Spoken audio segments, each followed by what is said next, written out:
everybody, and welcome back to another episode of First and Last. My name is Josh, and with me this week I've got Joe. Hey, man. And Jimmy. What is it that is up, my dogs? Hello, my DiGiorno my pasta man. dogs. DiGiorno dogs? My digital DiGiorno dudes and dames. There we go. All inclusive now. Is it? I don't... Sure. Let's pretend it is. How's everybody doing? Is everyone's quarantine going good? Solid. Yeah, the best quarantine I've ever had. I mean, I guess in a way that is all you can Any hope other for. quarantine I've had is probably because I'm vomiting heavily. So Mostly a self-quarantine. yeah, for sure. Yeah. Oh, it's very interesting. There's talks about, like, since our state is slowly opening up, and I think our, like, stay in shelter, blah, blah, blah, kind of ends on, like, the 18th, which Supposedly. maybe right around when this episode comes out. There's talks at my work of people going, like, back into the office, but then they're, like, talking about how, when they're like, yeah, you know, it's probably going to be okay. We'll make plans and try to be, like, safe about it. And then they're, like, thinking about how they're like, well, when you're in common areas, like the break room and, like, downstairs and just not at your cube, they're like, they're thinking about, like, providing masks for everybody so they can, like, wear them around. And I'm like, just the mere fact that you think we should all be wearing masks when we're not sitting directly at our desk means you're admitting that you don't think it's the safest idea to come back to work. Yeah. That should say something. I think I only have like one question, and is why? Yeah. Like, why? Yeah. Because they're spending money on that space and they figure they have to utilize it or else that's not okay. And for 100 years, a bunch of people thought that the only way to do work was by going to the office and sitting there. And for some reason, they think that you still have to do that. It's because there are a lot of executives are out of touch, and they think that's the only way business can be run correctly. Mm-hmm. That's why. Oh, cool. Yeah. Yeah. Good. Well, this Nice. is First and Last, your number one TV quarantine podcast on the web, voted by us three as the number one. We only pulled 3 people, and it was us, and it came out number one. I actually voted for Binge and Purge. Yeah, well, it's me and Joe voted for R.I.P. us. Binge and Purge. But with that, Joe, what is this podcast about for anybody that's happened upon us for the first time? We take a TV show that one of us picks, and we watch it from beginning to end. Correct. Wait, no. I mean, in a way, that is correct. This episode will be 3 days long. Yeah. No, we only watch the beginning and the end. That's why it's First and Last. We watch the first episode, watch the last episode, nothing in between. And we try to just judge an entire show from those 2 episodes. And we do a lot of, like, bullshit internet research to fill in the gaps. That's hard-hitting interrogations. I mean, I would kind of assume that pretty much all internet research is kind of bullshit research. At this point, You're gonna hear a lot from Wikipedia tonight.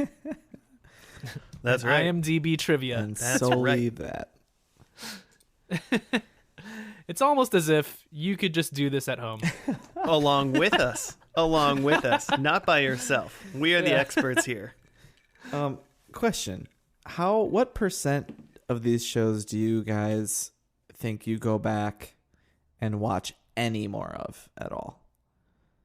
What's 1 out of 25? I probably watch a full series ish of one show probably every season of the 25 episodes we do. Okay. Mm-hmm. I would actually, during quarantine in the past couple days, I've been watching through season 1 of Hannibal. So I've been Cool. Hannibal's It's my getting weird. last season's. Getting weird in quarantine. What? I mean, we're gonna get weirder tonight. Then maybe we'll find out. But Yeah, if things get real, then you'll be prepared on like how to cook a human. Yeah, it's not like we're in quarantine because there's people running around eating people outside. No, That's not. Not yet. Yeah, that's I was correct. just asking. Not yet. I saw one of those like Facebook things go by that was like 100 TV shows, and you were supposed to check whether or not you're supposed to check each show if you'd watched at least 8 episodes of it. And I did not have a lot on that. It's like, I'm on a TV podcast, and I've not watched 8 episodes of most of this shows. I've watched 2. You are on a TV podcast. You are on a TV podcast that specializes in watching two specifically of 2 each TV show. If it said 2, I would have scored pretty high. Yeah, you would have been probably done great. Well, speaking of what 2 episodes of a show we're watching today, speaking of when this podcast episode will probably come out at this point, because of quarantine, we will unfortunately not be watching the finale of Supernatural because that show production was put on hold because the world hates me and does not want me to finish that show. Yeah. So, I figured, you know what? I guess we need some sort of monstery type show, at least for now, to, quell my urges for a bit. And so I decided that tonight we are going to watch Penny Dreadful. Huh. Is that... Joe, you British. look confused. Is that the Netflix... Was that a Netflix show? So am I thinking of something else? So it was originally on Showtime, and it's a British American horror drama television series. It went for 3 seasons and had 27 episodes in it, and stars such as Josh Hartnett were in it. Really? So Josh Hartnett. Yep. And he's awesome. So I'm excited about that. One thing about this show that's kind of funny is I didn't really know what Penny Dreadful was per se until I saw it and went, oh yeah, that show. Because I kept confusing it with the Netflix show Peaky Blinders, which is which is like a Gangs of New York-esque style, like, I don't know, like kind of gang, like olden times show. Yeah, it's like Irish dudes with haircuts, right? Yeah, basically. And so I think just because they both started with P and they were both on Netflix, I was like, those are the same things. And then I was like, oh yeah, that's not right at all. Also, apparently they're doing there's a new show that's going to be called, I think it's called Penny Dreadful something. I don't remember what it's called now. It's starring one of the girls from Game of Thrones, Natalie Dormer. Oh yeah. So then that's a new show that just started. Oh yeah, Penny Dreadful City of Angels, and that literally just premiered on April 26th. So last month, not more than a couple weeks ago, did the kind of like not sequel, a spin-off series started. So I was like, watching this old show may be timely for those who might be getting into this new series. So nice. So I'm trying to not spoil anything for myself, but I just looked up the creators of the show, and it's created by John Logan and Sam Mendes. John Logan wrote Gladiator and The Aviator, and Sam Mendes, of course, is he's like a famous director. Most recently did the most recent Bond movies, Skyfall and Spectre. Yeah. But also American Beauty Which and were awesome. Revolutionary Road. Most of those things are very good, or I haven't seen them. So this makes me think it's an expensive show. That makes sense. Probably. I mean, it was on Showtime, so it's not quite HBO, is what you're saying? not quite, but it's also not USA, Yeah. So there is that. I mean, you did see that, Joe. What do you want to get? I kind of know what it's about, sort of. Mm-hmm. I don't know, Jimmy. Do you know what it's about? I know what it's no about idea. because I kind of read it.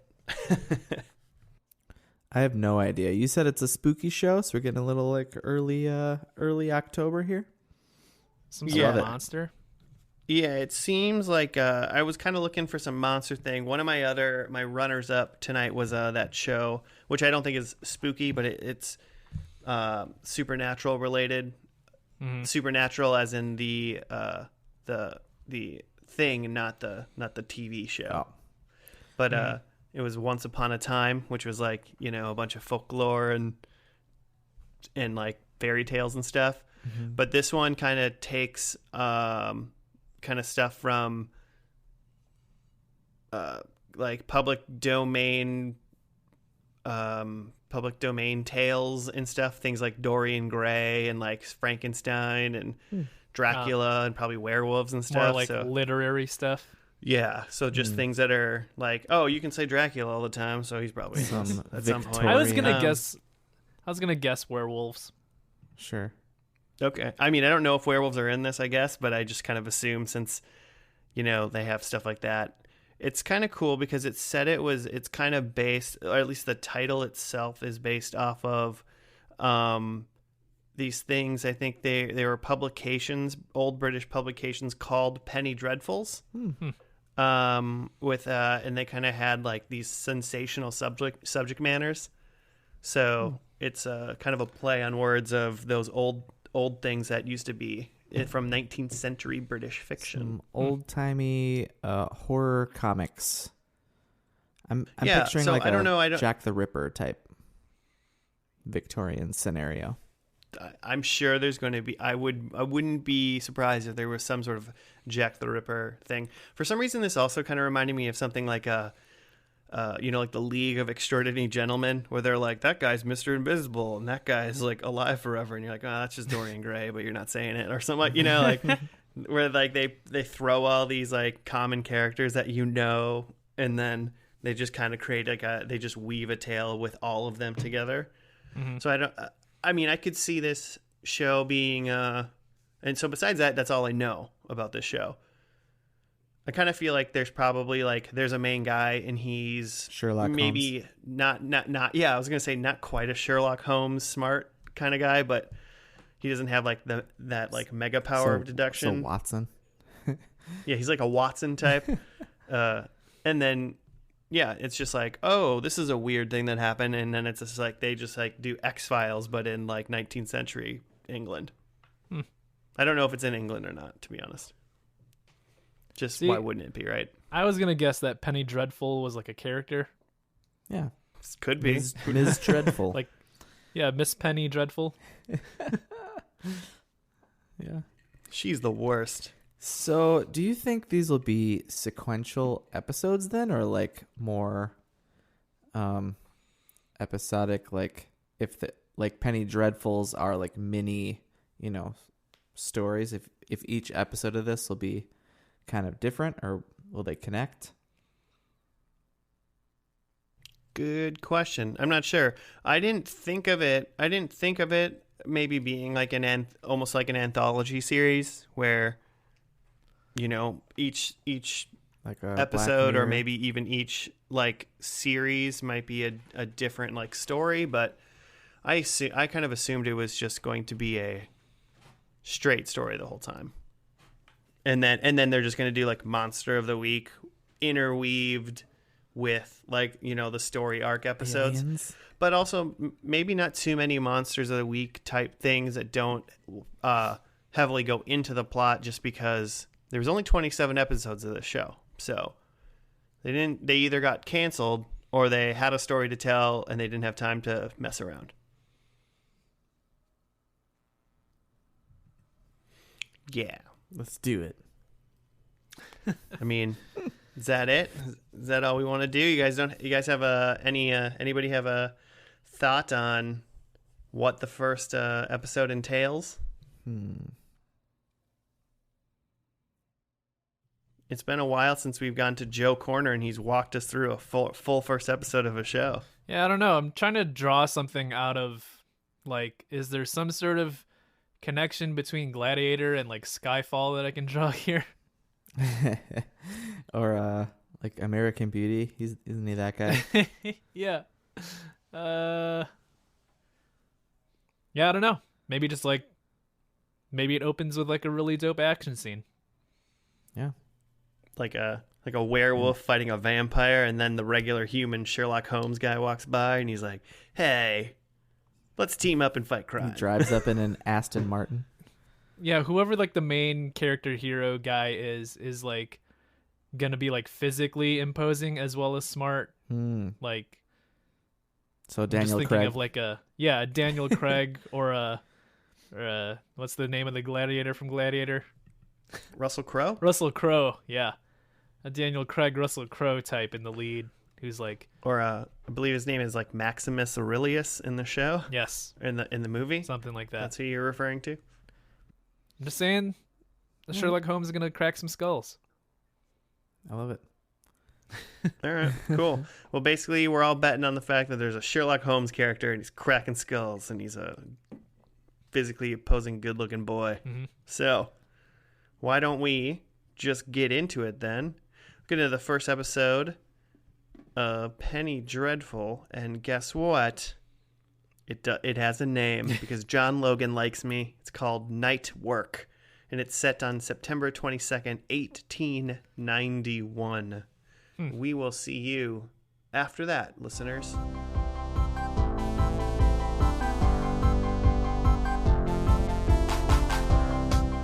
And we are back. We are done with the first episode of Penny Dreadful called Night Work. Yep, that was an episode of TV that we watched. Jimmy, do you have a write-up for us currently for this show that we just did?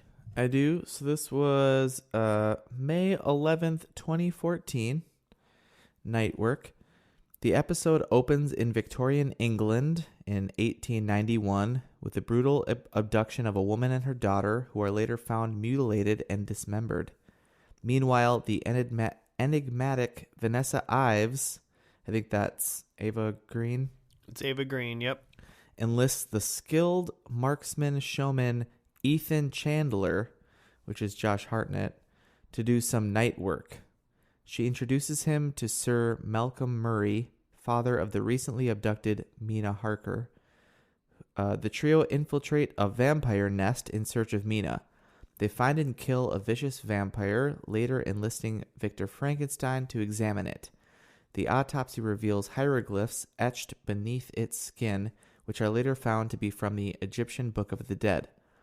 Ethan, overwhelmed by the new world opening before him, takes his payment and leaves Vanessa and Sir Malcolm's service, but is later tempted to return.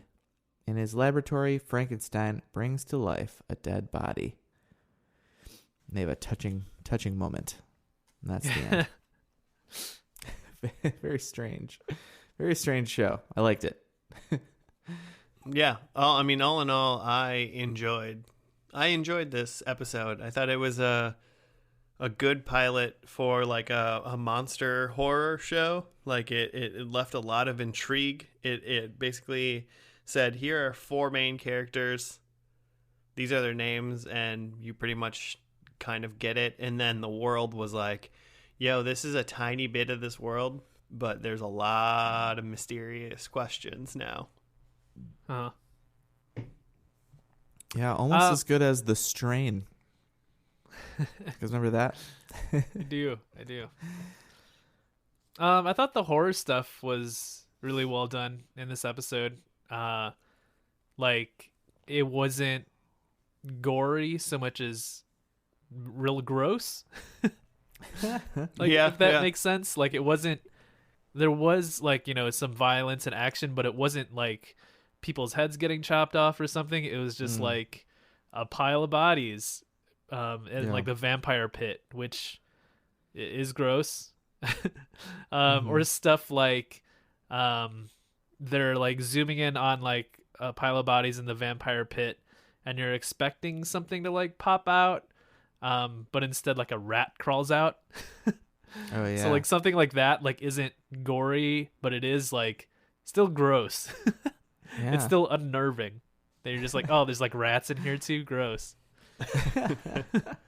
Oh, you're gonna get rats, man. Yeah. Vampire monster. I wrote they like found a nest, and then I was like, vampires? Because they were very vampire-esque, but they were like an interesting take on vampires, potentially.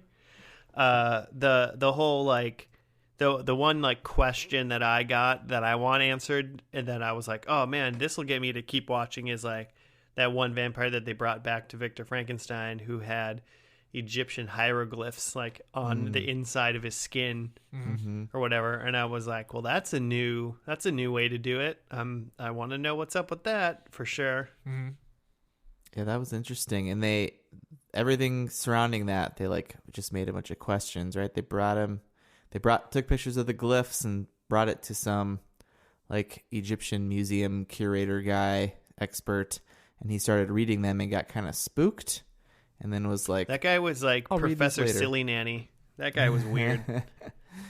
Yeah, he's got some angle. So he wants them to come back to like a dinner party or something. And then we didn't get that resolved in this episode. So I'm ready to dive into episode 2. Who's down? No time. I need to know how it ends right now. Yeah, I need to skip to the end. One thing that I really like about, like, I mean, I don't care if it's a scary movie, but it's more common in like scary media, essentially, is when they hide things in the background or they do a thing fast and you're like, did you see that? Like that kind of thing. I mean, obviously that's much more common in horror than anything else, but I like it when they kind of reward you for paying attention. And like, so especially when I watch scary movies or in scary TV, when you think it's like suspenseful or you don't quite know what's going on, you kind of, I like to look in the background to be like, what am I going to see? And when Sarah Malcolm Murray was like coming home near the end and it like panned around and there was like a girl standing like in the middle of the shot for like half of a second. And I was like, did you see it?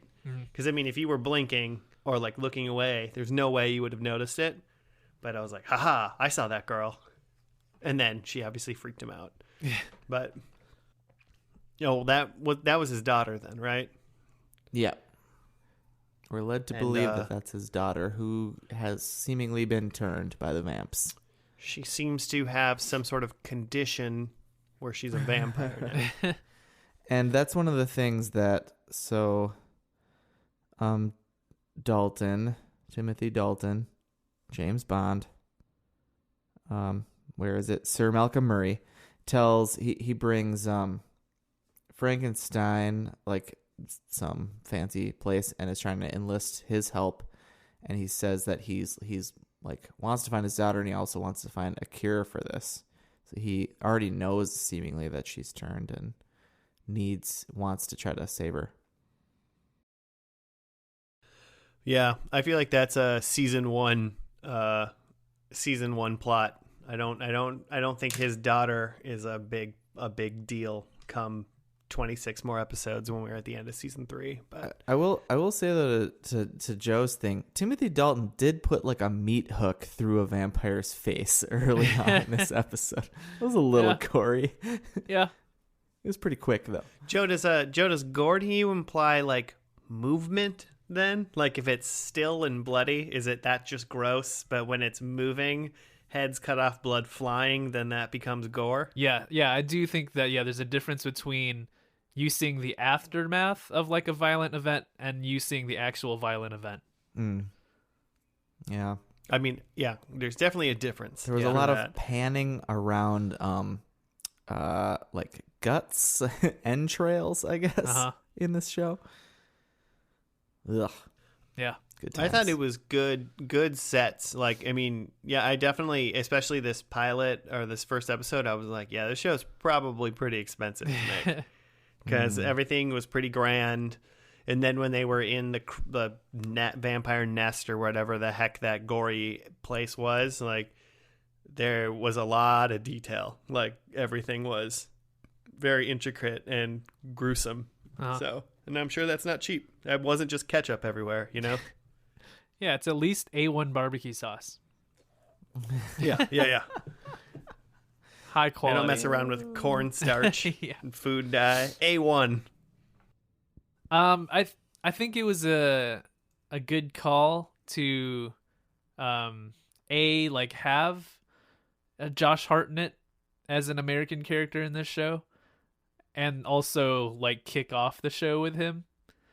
The show starts with that scene of the woman and her daughter getting abducted, but then after that, like the first characters we meet is Josh Hartnett doing his old like Western show. Yeah. Yeah. I just In the think, middle of London. yeah, like he's clearly supposed to be like the audience avatar to all like the supernatural stuff, and also just like him being an American like kind of helps in a weird way, I feel like. Well, yeah, and I don't know how it works necessarily, but this show, like they kind of said that it was created for Showtime and Sky, and so Showtime's US based and Sky TV is a British like channel.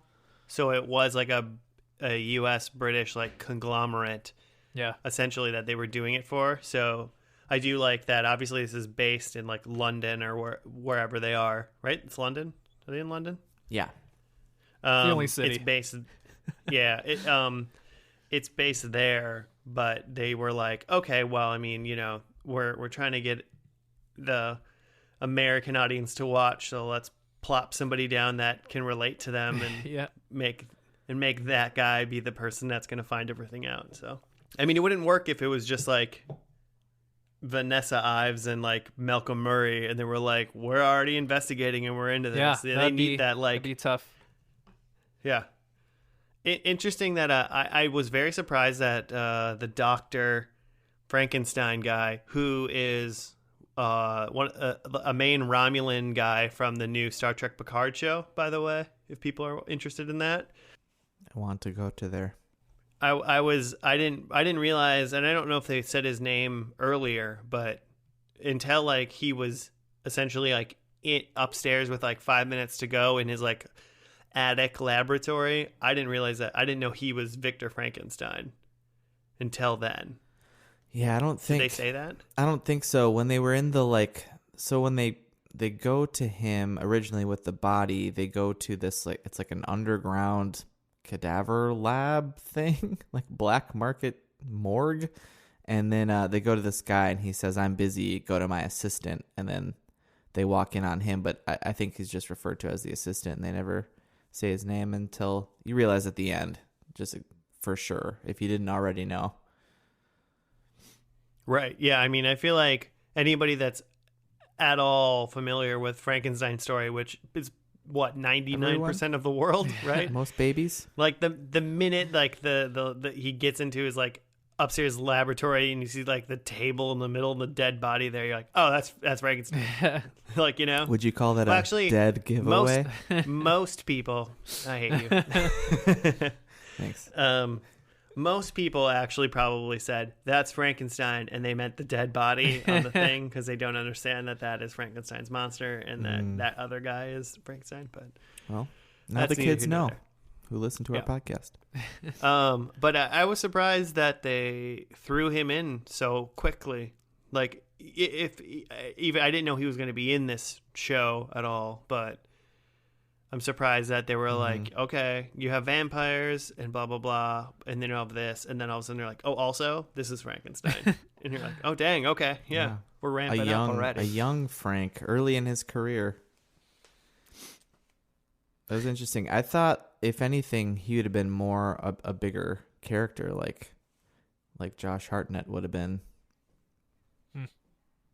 Yeah, I mean, yeah, I do like though that they're using somebody like Josh Hartnett as like he's not a Frankenstein, Van Helsing, I don't know, Dorian Gray. Like he's not like a thing that people know already. He's just like the new person. Yeah. Oh, yeah, I mean, I guess maybe he is fucking Van Helsing now that I say it. But like But as of right now, his name's Ethan Chandler, and he's just an American dude in Europe that's like, wait, what the fuck was that thing? If you rearrange the letters in Ethan Chandler, it spells out Van Helsing. It spells out Frankenstein's monster. It does not. You know what's kind of funny? I just realized. So Josh Hartnett is in that movie that Josh loves. Oh, Lucky Number 11? Lucky Number 11. And in it, him and Lucy Liu have a debate about who the best James Bond is. And they both say a random person. And then they're both like, no, I'm just kidding. Let's do it again. And then they both say Timothy Dalton. Yes, they do. Who is Sir Malcolm Murray? Is Sir Malcolm Murray someone we should know? I don't think so, A but character I'm from not lore? sure. Yeah, I don't believe so, but I'm not Or sure. Vanessa Ives? No, I think I think those are original characters, but obviously I could be mistaken. I kind of pegged him at, have you seen the League of Extraordinary Gentlemen? That's what I took. Yeah, I did take him as that too. I took him as The Sean Is it Connery Sean character. Connery? the Sean Yeah. Connery. Yeah. Who like I agree with you. I don't really Joe. know if Just a that's a different character, Bond. but it's just an old guy who like is investigating weird shit. I don't know that that's necessarily the same character, but Yeah, I made the it's connection. a different Bond. Yeah. And also, Ava Green In the Bonds. is Vesper Lind in Casino Royale, who's like the Bond chick, the first ever Bond girl in the first book, Casino Royale. Sean Connery's character in League of Extraordinary Gentlemen is named Alan Quartermain. Just so you know. Not the same guy. Not even knighted. Or maybe it's Quatermain. There's no R in the quarter part of his name, so it's Quatermain. Cool name. So we'll watch it after this. Cool name. But I gotta when he invited Frankenstein to his explorers club, and they like were sitting in these massively ridiculous leather chairs. I was like, this is just literally the League of Extraordinary Gentlemen, isn't it? LXG. This is their club. So I don't know. The only other like thing that I was kind of wondering, and this is just like my like, I have questions now about the show, is Frankenstein's monster when he like woke up and they had like their moment at the end. Yeah. I was like, you think this is just like a random dude, and so Frankenstein is just like so like full of emotion because he did it and he made somebody come back to life? Oh, yeah.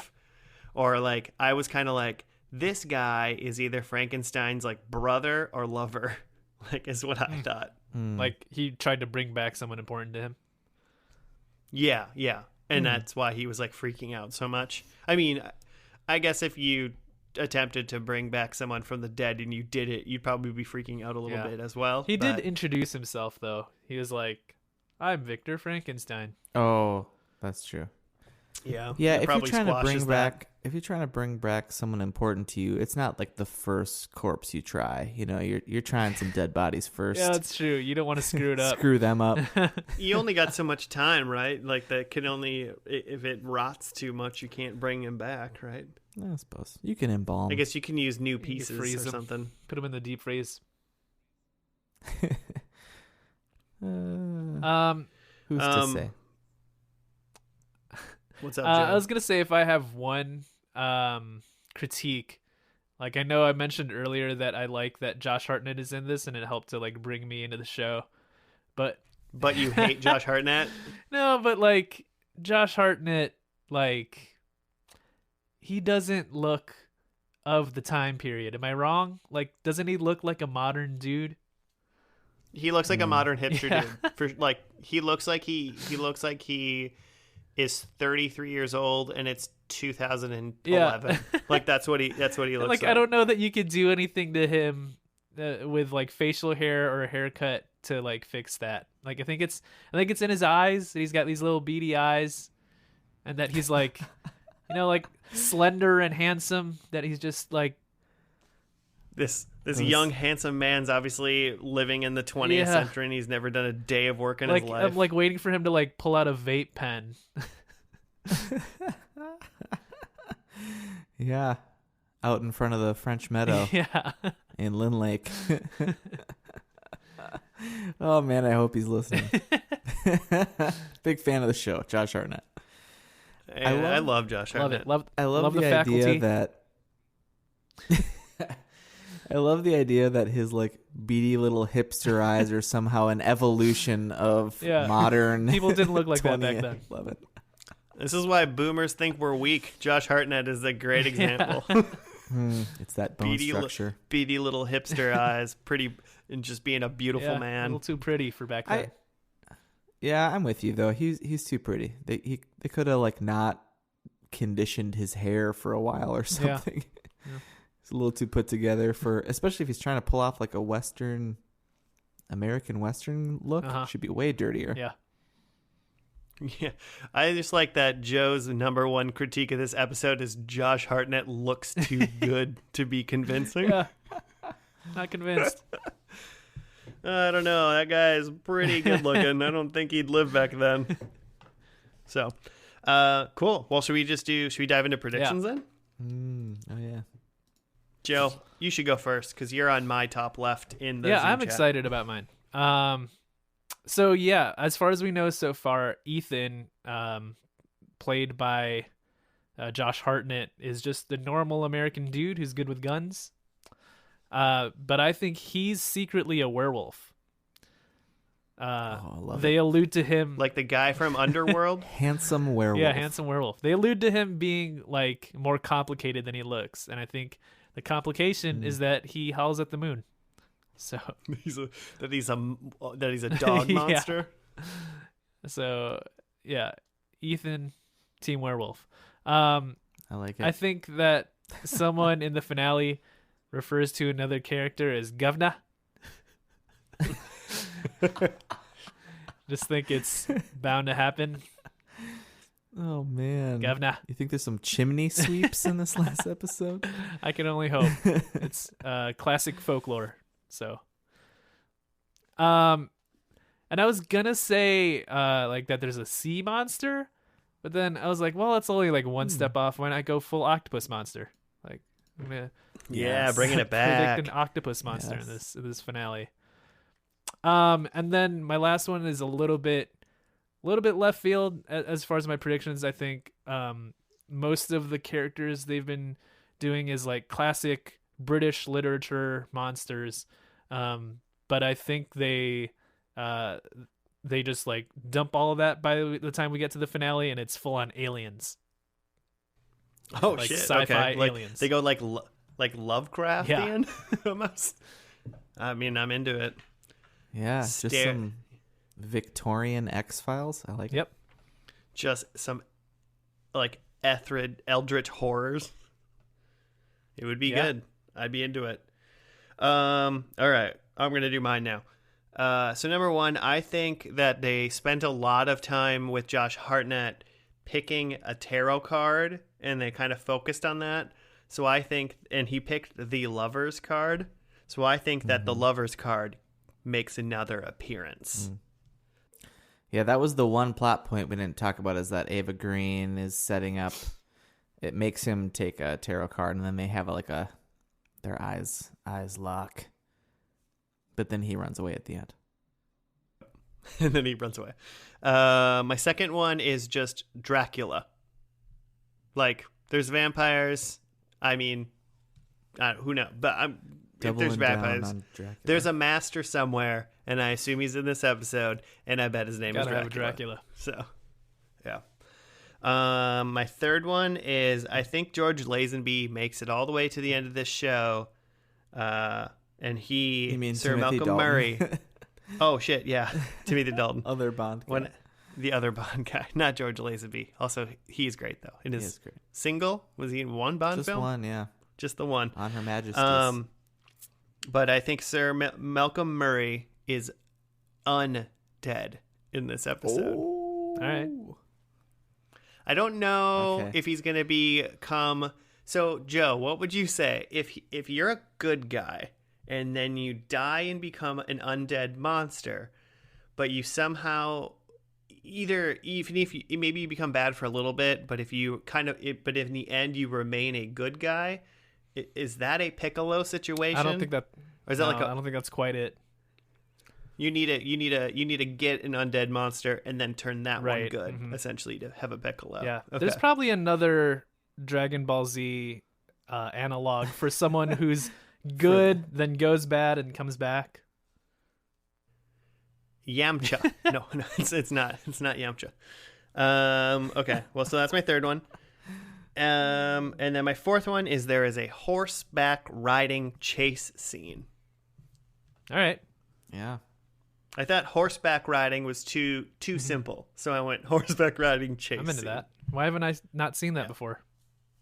I don't know. Why wouldn't there be one? Because it sounds Yeah, awesome. Sounds great. Let's go. That's very. It just makes you think of like Lord of the Rings or something. The ring wraiths. It's monsters in that one. Let's go. All kinds. Okay, so you have Sir Malcolm Murray is undead. I just have that he is dead. That he dies in this finale.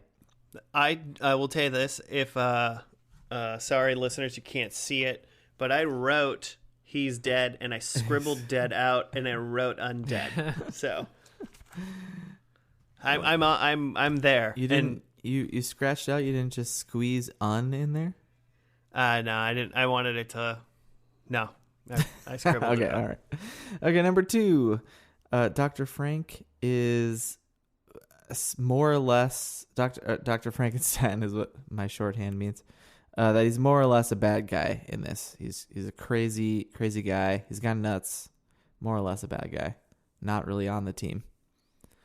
Number 3, I think via their whole like tarot card thing, I think Ava Green is with some dude, but it's not Josh Hartnett. That was maybe just a whole pile of lovers tarot cards that she was just trying to trick him into staying. She just had like 250 lovers cards and was like, draw one. Don't rush it. Pick one. And she's like, yeah, really. and they're she's all like, there. really feel it, believe it, and then knowing that he's gonna pull that card. Then number 4, I think so. We did not see Dorian Gray in this pilot, right? No. I think Correct. we are also He was not in there. not going to see him in this finale. All right. That's my. We fourth like prediction. know he's in the show, but yeah, we'll see. Do you if we think we'll him. see All right, cool. a picture of Dorian Gray? And it's not the man himself. hope not. I'm. If the picture's around, he's still around. I'm just saying.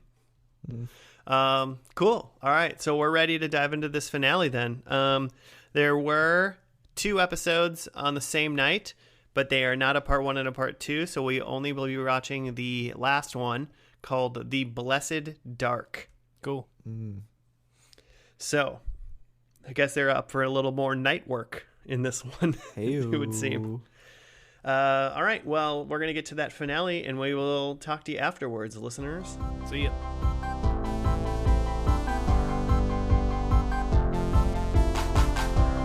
And we're back. We are finished with the final episode of Penny Dreadful, entitled Blessed Night. Jimmy, do you have a write-up for us for that? Oh yeah, you want that? I want that right now. Okay, fine. Okay, here we go. Blessed Dark, June 19th, 2016. Dracula reveals to Vanessa that Ethan is prophesized as his only threat. Then Dr. Seward discovers from Renfeld the location of Dracula's lair. Lily leaves Dorian. That's the whole explanation of that whole scene. The creature's son dies, and his wife urges him to take the boy to Victor so that he may be resurrected. Sir Malcolm and the others head to Dracula's lair to confront him and save Vanessa. They fend off an attack by a large group of Dracula's children, but then Dracula himself subdues them. Ethan slips away and finds Vanessa. At her request, Ethan shoots her to end the darkness. Sir Malcolm, Victor, and Ethan consider their futures, and the creature places his son's body into the river, and Vanessa's funeral is held. The end. Literally. I almost end. feel like for just funsies, we should just go over what you just read by like sentence by sentence. Yeah, that sounds fair. I mean, literally, like, it's like, a sentence per scene. Yeah, I mean, kind of, yeah. Dracula reveals... What's so funny is, like, Dracula reveals to Vanessa that Ethan is prophesied as his only threat. I feel like that was, like, almost all on the, like, previously on section of the show. We could even stop at, like, just the first word of that sentence. Dracula. Like, oh, Dracula's in this. Oh, shit, it's Dracula. Yeah, by the way. But they call him something else. Alexander Sweet? Yeah, Dr. Sweet. I think he goes by different names. I looked up his thing on IMDb to see who he was. And his name's Alexander Sweet, and apparently in this show, Dracula is the brother of Lucifer and is himself a fallen angel as well. Maybe that'll come into play in the spin-off. Right? So, I mean, also a fun little take. I feel like this show, in the first episode and now even in this last episode, has done, like, fun little takes on these classic monsters that, like, people know.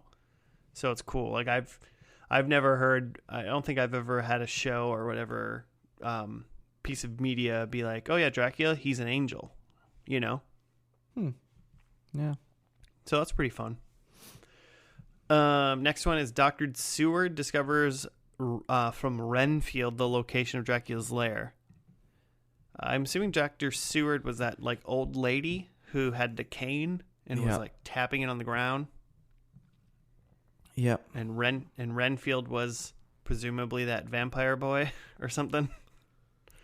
Yeah. Basically, they torture some random pale boy and he tells them where Dracula is. Yeah. Some sort of vampire hypnotism that she does to this guy. Yeah, that was kind of fun. She's Sylvia Rossitano in 30 Rock. Oh, who is she in? Who is that in 30 Rock? Because I mean, she looked familiar to me, but I'm trying to like place her now. Sylvia, I don't know. She's in a couple of episodes. She dated Jack, right? Yeah. For like 3 episodes, just briefly. Well, I'm thinking she's also in American Horror Story. I'm thinking of the wrong person, I think. But that's fine. It's really okay, guys. Okay. I think the person that I'm thinking of really is not who you just Sylvia? said. No, I'm thinking of like Edie Falco, whoever she is in 30 Rock. Because that lady was obviously not her. Different person. Yeah, definitely. So, never mind. I don't know who that person is. I'm done. I'm done talking. Next one. Lily leaves Dorian. Yeah, don't know who that is. And that's Dorian Gray's only scene, right? Yeah. In this episode, yeah. That's it. Dorian Gray. He's in a... It was interesting because it seemed like... I don't know what you guys thought about that scene. I mean, obviously I had no idea who this Lily girl was, or I didn't even know what her name was. But I was like, oh, there's a ton of pictures on the wall. And it to me, it seemed like he was like trying to tell her like she could also have a picture and like live forever like him. Yeah, yeah. Like, did you think that was kind of what was happening too? Yeah, he was trying to offer you could come do this too, and she was like, I'm good. Yeah, peace out. So is he saying that he's a vampire then? You think? No, Dorian Gray's he's not a vampire. He I mean, okay, well, I don't know what he is in this show, I guess. For number one. They're all just vampires. And I'm going to do a poor job of explaining what he is technically in like lore of literature. Sure. In Oscar Wilde. Basically, from what you've seen from League of Extraordinary Gentlemen. Hey, I own the picture of Dorian Gray book. It might even be in this bookshelf behind me. Prove it. You said book at the end, and I thought you were going to say, I own a picture of Dorian Gray. It ages on my shelf. It ages. Yeah. But he's a dude, and there's a picture of him, and I don't know what the mysticism or magic about that whole thing is, but essentially, the picture of him ages, and as long as the picture basically remains intact and safe, he will always be like beautiful and young, because he's super duper vain. Sure, makes sense. But like in this show, who knows? And as far as I understand, like he doesn't have the ability to like paint pictures of other people and make them like him. Yeah. You know, like so that might be a new thing. I don't really see the drawback of that like story, right? Like Just being young I was like, you get a I was like, picture, oh, you stay young forever. Yeah, good. Oh, I paint a picture of you and you become a Highlander. Yeah, duh, I want that. Well, it Yeah, I want sounded that. like he said something to her like that, that she'd be giving up basically any sort of, she'd be giving up some grasp on reality or like being able to emote or like have any sort of. I mean, he said eventually that would happen. Oh. Essentially, like you'd become numb. You'd basically become numb from reality eventually. But it's like, I mean, I guess if you're Sure. alive for 300 years, probably. But couldn't you just like break the painting and then you'd be dead? I think that's how it works. I don't know, man. Here's Jimmy, cards on the table. Yeah. I'm going to paint a picture of you, and you're going to live forever looking how you live right now. No, it's too late for me. If you would have said it 15 years ago.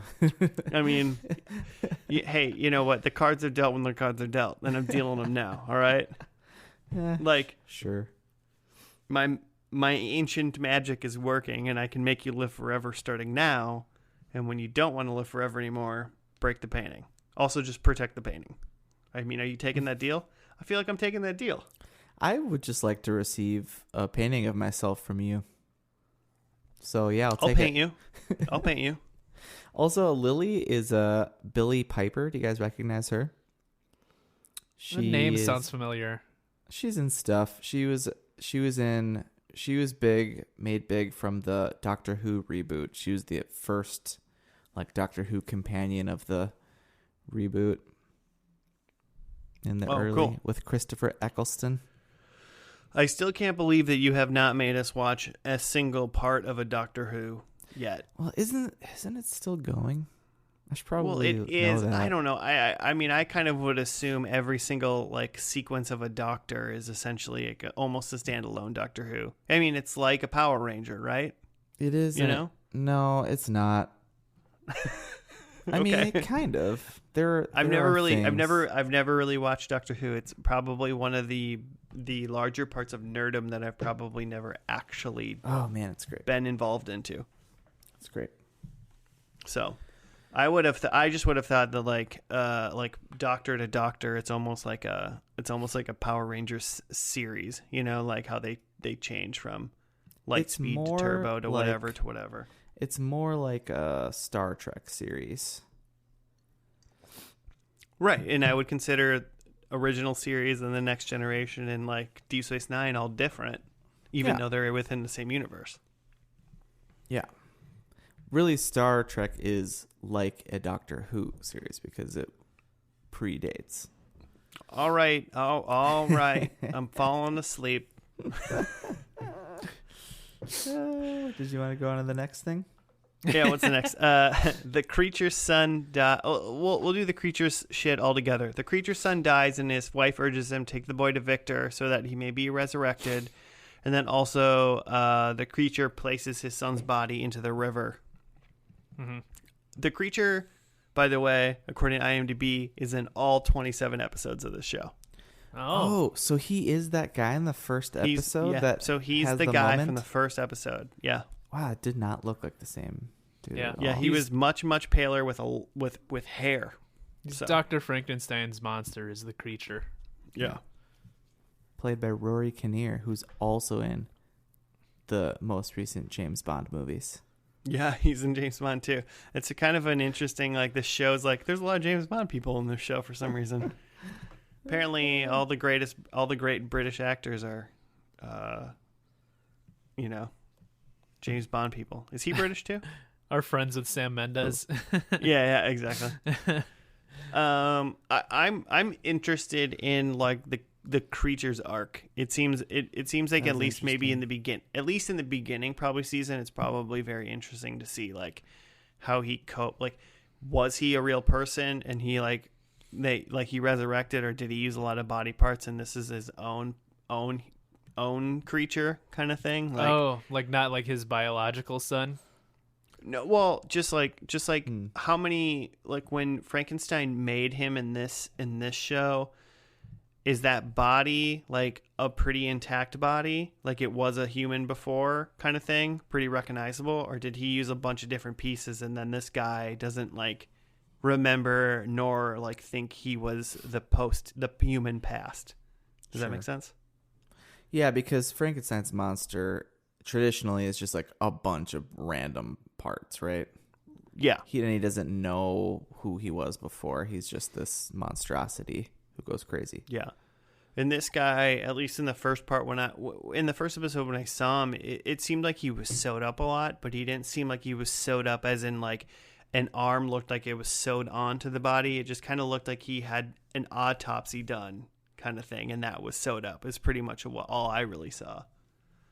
So it just seems like he resurrected a guy instead of resurrecting a creature, essentially, that was like an amalgamation of a bunch of people's parts.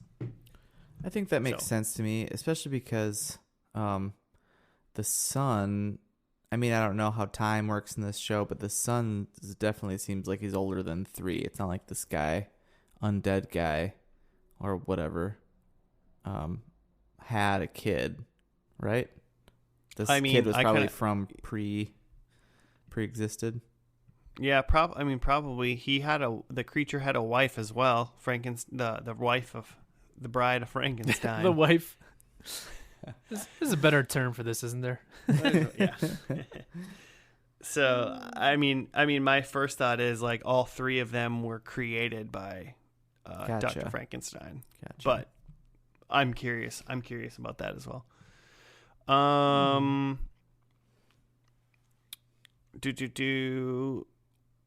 Sir Malcolm and the others head to Dracula's lair to confront him and save Vanessa. They fend off an attack of a large group of Dracula's, quote, children, but then Dracula himself subdues them. I just took a note that 4 people killed at least 50 plus, like vampires, potentially undead creatures, like highly unlikely. Yeah. So you had Malcolm, Murray, Victor Frankenstein, old lady, Dr. Seward, and then random like Buffy chick who was just wielding knives. The Vampire Slayer. Yeah. And like Victor doesn't seem very comfortable like holding a gun. Yeah, he doesn't. He's kind of just like bumbling through it. I think my first thought was like, why is Victor here? He's a doc. He's not a fighter. Yeah. He's a doctor, Jim. Damn it. Yeah. I don't know. So he holds his own. No casualties. I found that pretty silly. I was like, all right, Sir Malcolm Murray is like, maybe in his prime was a good fighter, but like he's an old man. Like he should be going down. And they didn't bring Ethan. Ethan like shows up like at the end. They split up so Ethan could sneak in. So that brings us to the other part is Ethan slips away and finds Vanessa. At her request, he shoots her to end the darkness. Yeah. Mm-hmm. But not before a smooch. And also the Lord's Prayer. Yeah. It was all very strange. So, I mean, I assumed that Vanessa was some sort of undead at that point, but I'm not sure. I mean, she had a lot of pale makeup on, for sure. Yeah, she was turned of some some kind. Like, from the beginning, she had some sort of connection to, like, some sort of evil forces, but not quite sure what. Yeah.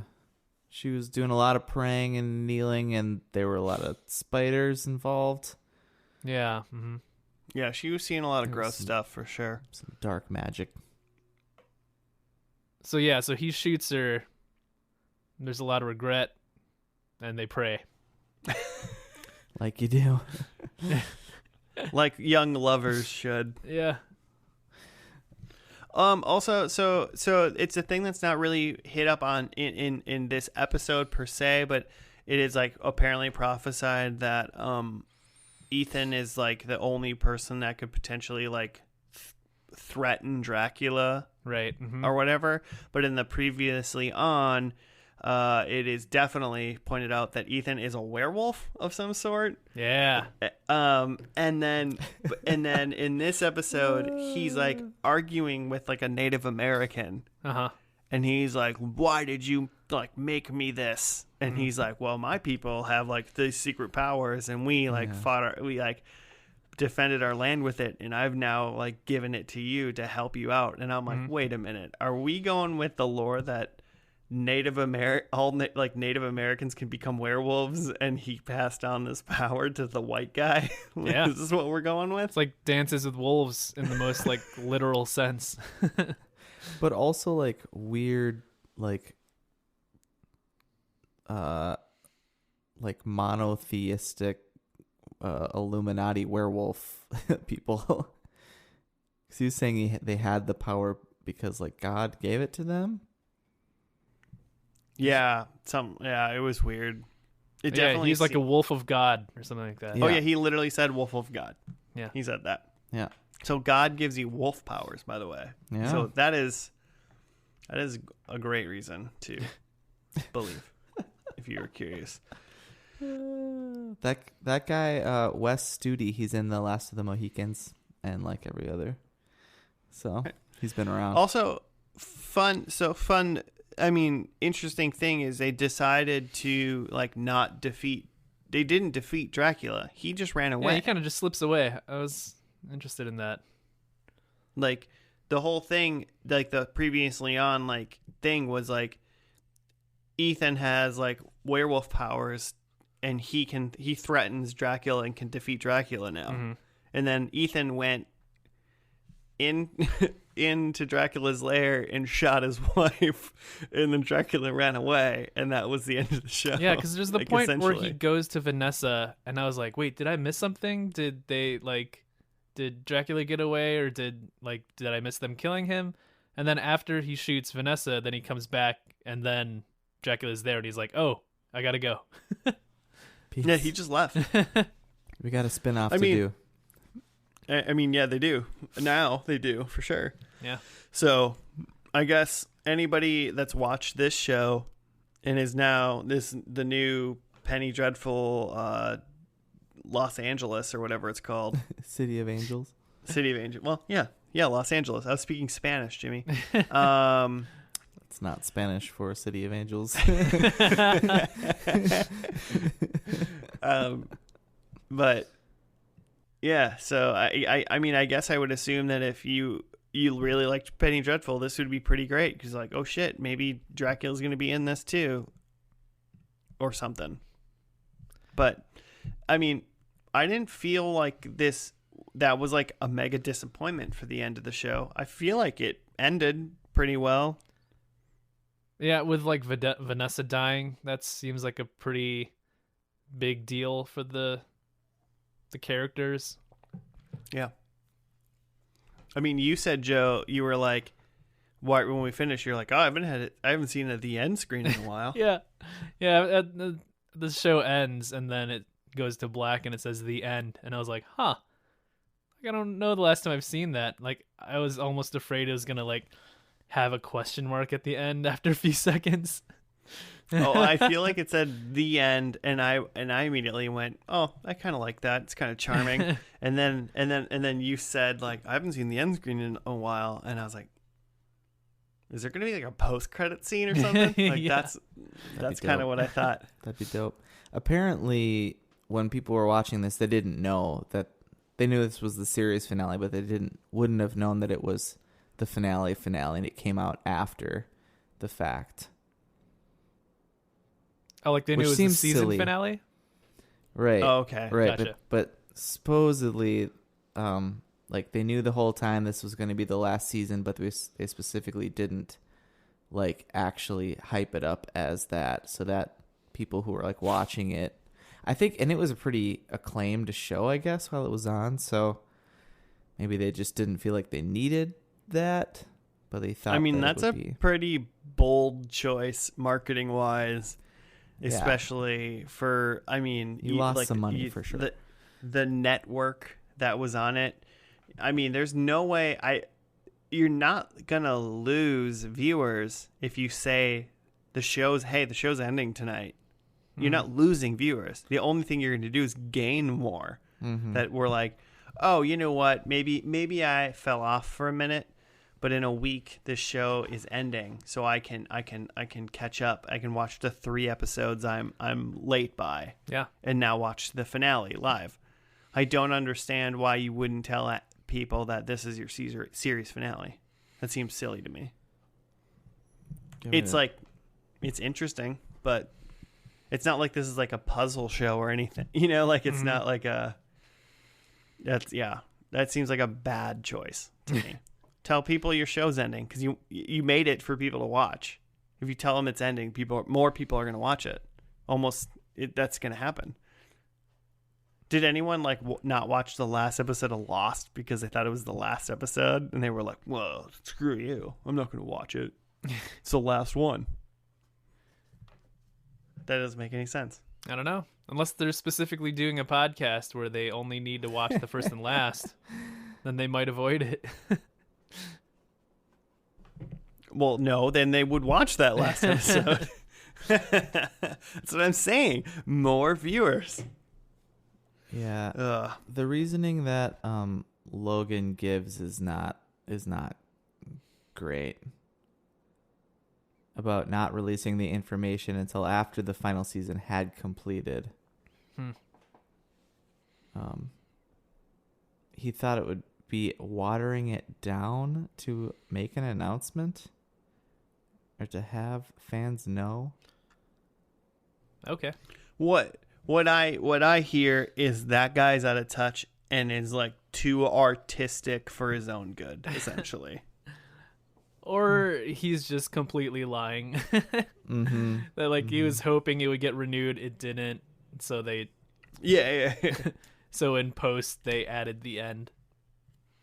It was done a couple weeks and they were in contract negotiations and then they were like, "Dude, we're not renewing it. It's done." And he goes, "Put the end at the end. Just put the end down."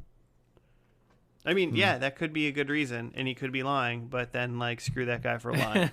You know, as well.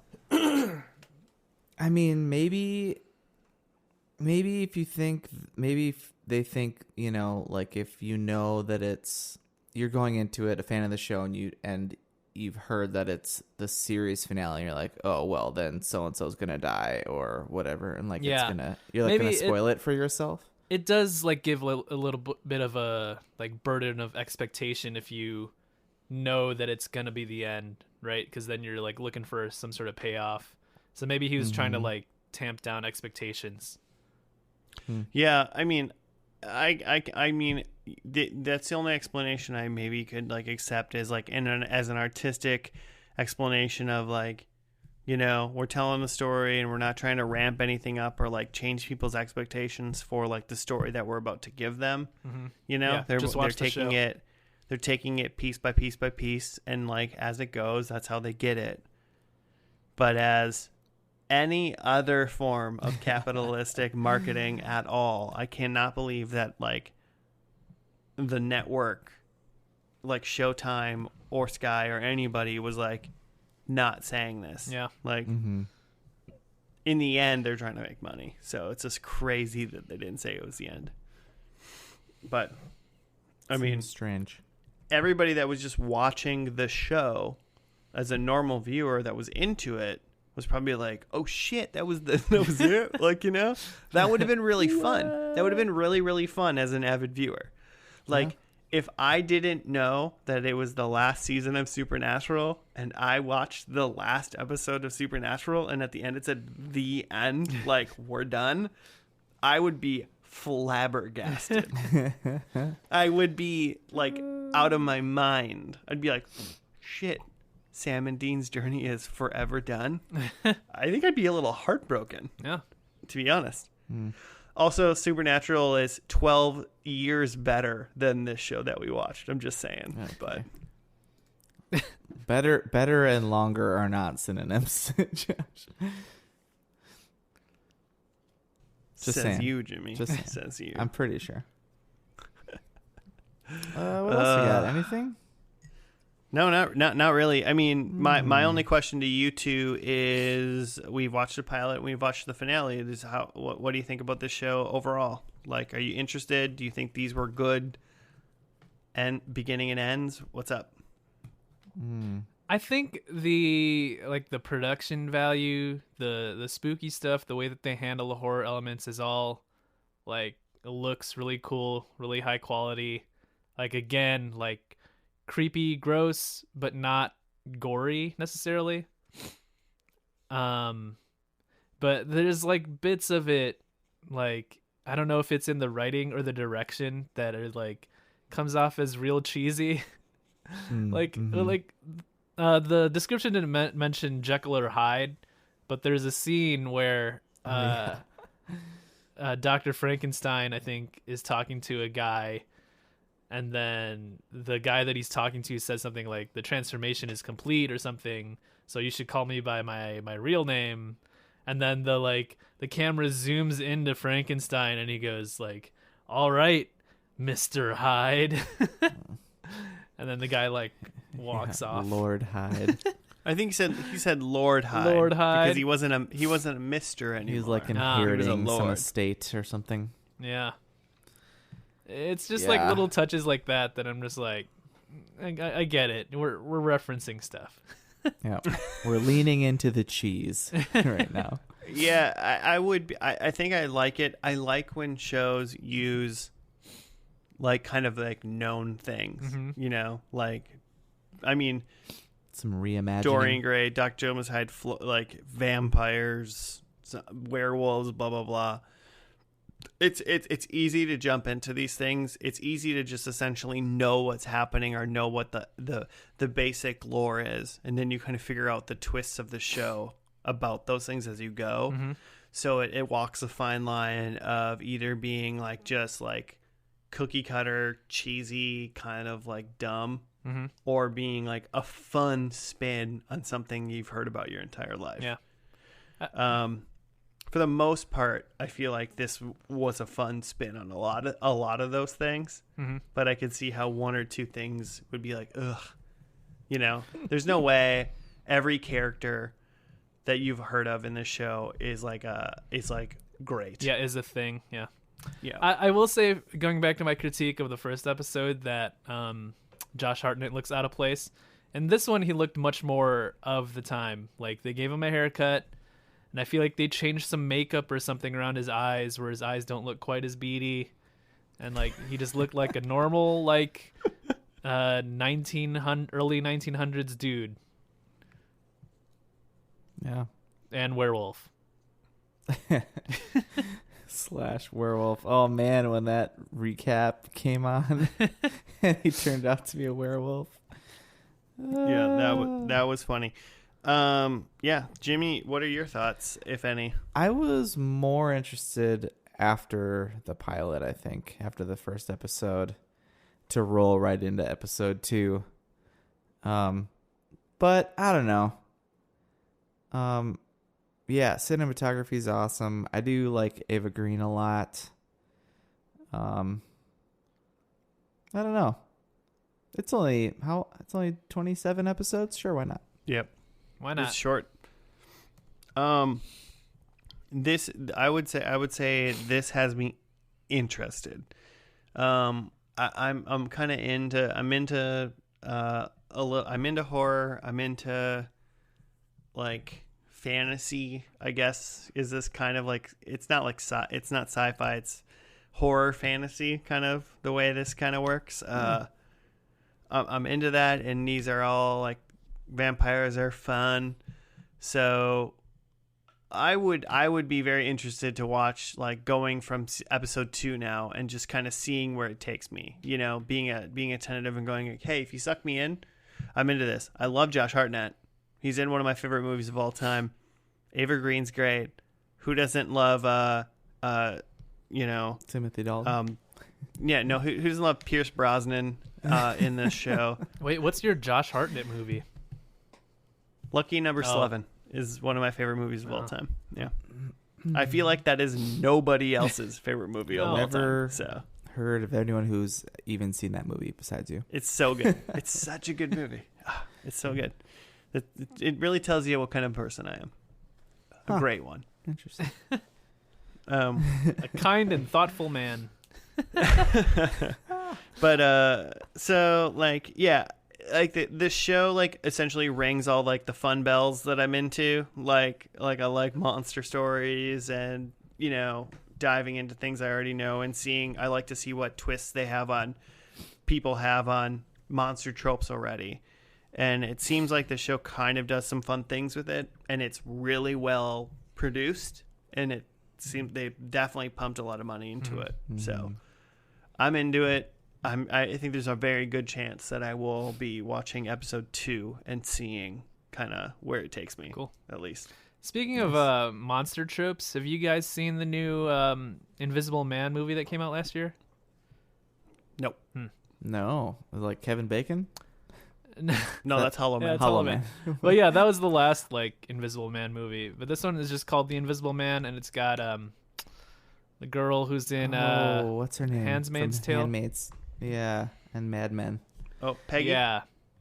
I saw ads for that so much that it turned me off. Yeah, it's interesting. I Did you watched see it? Yeah, I saw it a couple months ago. It was I would say good, but it was not at all what I expected it to be in, like, good and bad ways. It's definitely a different take on the Invisible Man. Huh. Yeah. Cool. So peep that. I'm trying to figure it out right now, but I can't type that fast. Is this true? Maybe it's not. Maybe it isn't true. Maybe I'm just being insane. For some reason, I had a thought, and I can't confirm it now. So I'm sorry, everybody listening, that was now going to think I'm a dumb who didn't already think that. I guess. Gonna think, yeah. Yeah, if you didn't already. For some reason, I thought The Invisible Man and Invisible Man were, like, two different things. Like, there's a book. I think they're, like, two different books. One's definitely an H.G. Wells book. I think that's The Invisible Man. Mm-hmm. But for some reason, I thought there was a different book called, like, Invisible Man that wasn't H.G. Wells. Written by Kevin Bacon? No, that's Hollow Man. Hollow Man. Oh, I am right. Go screw yourself. Whoa. Yeah, that's particular. Sorry, that's particular. Are you talking that's just straight to Kevin Bacon with that mouth? No, that's free. I'm talking to you, Jimmy. No. The Invisible Man is by H.G. Wells, and then there's another book called Invisible Man by Ralph Ellison. So they are two different things. So my curiousness is to Joe is, I don't think that's well known, and I'm wondering whether or not people think that potentially any movie or anything else called The Invisible Man, or whatever, if anyone knows what the actual source material for that is going into it. Yeah. I know, funny enough, I've read Invisible Man by H.G. Wells, or sorry, by Ralph Ellison, and I have not read H.G. Wells' The Invisible Man. Well, so get on it. So that's why I thought there was two of them, but I couldn't remember. So there are two different things, and they're very different stories. So if you learn anything from this entire podcast, listeners, it's read a book, because things can happen in them. It's like Deep Impact and Armageddon. Yeah, those are different. They're two different things. If one of them was called Deep Impact and then Armageddon instead's name was called The Deep Impact, would be Armageddon and the Armageddon. Yeah, Inferno. Armageddon. It was Armageddon starring Bruce Willis, and then whatever Deep Impact was called The Armageddon. Is that the Elijah Wood one? Yeah, Or is Elijah that Wood. a different one? Yeah. Okay. Nice. Remember But, that stream of films in like the same like 2 years? I was thinking about this like with this show, like were the 2010s just the year for the horror TV genre? Is that a thing? That it just like ran wild because like The Strain was right around the same time. I know I talk about it like every podcast. I mean, there was definitely a Motel, vampire Hannibal, craze. Hemlock Grove, that Netflix show. Yeah, Vamp. there was definitely a vampire craze for a while, and then there was essentially a zombie craze as well. So Well, yeah. I mean, I don't know if you Dead. could. Yeah, I don't know if you can necessarily say there was a horror like thing, because I mean that's I think it's too broad, but there was definitely like vampires and zombies separately within their own pieces of the decade. In the last 20 years, I suppose, even that happened. But yeah, these horror things definitely go in phases. I don't know what's next. Trolls, maybe. Yeah, probably Justin Timberlake's Trolls. Probably Trolls worldwide. Predictions. Let's get into that. Joe, you're first. Yeah, I had Ethan as werewolf, which was confirmed in the beginning. Yeah, you're lucky for that recap, dude. Yeah. You got saved by the recap. I had someone refers to someone else as governor, and I did not hear that. I did not hear that Cockney Brit accent too much. I had octopus monster, which we didn't have water, so that wasn't there. And aliens, which no sign of aliens either. So just the one for Ethan is a werewolf. Well, I mean, question. That's a solid one. Though. Are angels aliens? I don't think so. I think aliens What are from planet Mars. are they from? Specifically. I mean, also we didn't know that. We don't know that. We don't have a confirmation in this episode that he's Lucifer's brother or whatever. Who knows when that actually occurs or whatever. But sure. That's a very, very deep question for a different podcast. It's I suppose not canon yet. No. So 1 point, Joe. Just the one. All right. Well, number one, I had the Lover's card comes back, and I'll be honest, I really thought this was going to happen when he was in the crypt thing with Vanessa, and he shot her, and then they were talking, and she said he and both her and him, I think, said lover a couple times, and I was like, dude, pull the Lover's card out of your pocket or something. Like, I know you're carrying that shit around. I know it, but it didn't happen. My second one was just Dracula, and I was correct about that. So that's dope.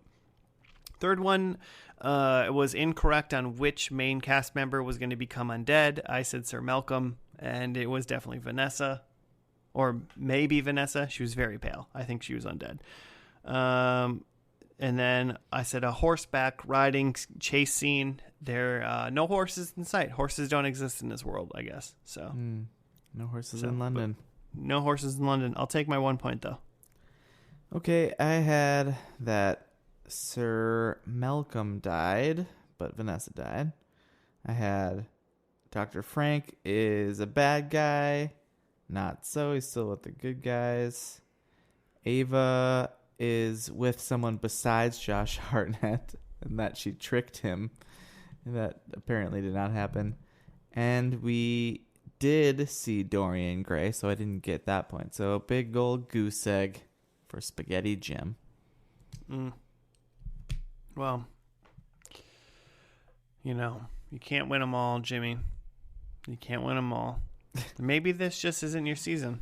I'm not sure if I have a point yet. I don't have the standings in front of me, so I cannot confirm or deny. Are we good to go? This is a long one, guys. We had a lot to say about I feel like this. we've had long ones. Pod. What's that? I feel like we've had Quarantine long is really- ones. Yeah. Yeah. Quarantine's Hey, I mean- doing something. we miss human contact. So the minute we're actually talking on video chat, we're like, can we just talk for a got while? a lot of things to say. I was gonna say we're just trying to get that extra content out for the people at home right now. It's for the fans. Yeah, that's what it's for. It's not for our full lack of human content and just want to be and just need to talk and have interaction. I just not miss that. you guys. We miss you, fans. All right, cool. Well, I guess that's it. We're done with this. We've completed Penny Dreadful. I thought it was fun. If you want to hit us up on the Twitters or on the Gmail, you can do that at FNL Podcast. You can leave show suggestions or, helpful, fun comments or, something mean, I guess, if you're feeling particularly spiteful on these days of turmoil that are upon us. Either way, that's how you can get a hold of us. If you're feeling ranky, you can also rate us 1 to 5 stars, because people say that those kind of things help, and we would appreciate it. But besides that, we will see you on next week's episode of First and Last. I appreciate you for listening. Thank you, and goodbye.